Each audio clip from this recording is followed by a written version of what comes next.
How to enable God mode in Windows 11. This tutorial shows you how to unlock a hidden folder that gives you access to every setting on your PC in one place.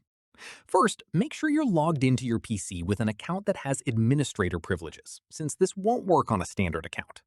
From there, right-click on any empty space on your desktop and select New, then click Folder.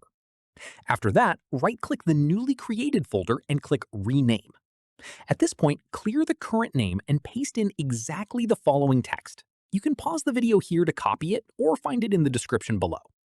God mode, period, ED70B-A470-8E54-465E-89712043E01C. Following this, once you've pasted the full text, press Enter to confirm. From here, the folder icon will automatically change into a control panel style icon, which means it worked. Finally, double-click the folder to open God mode, and you'll find every single setting Windows has to offer all organized in one place without needing to dig through different menus.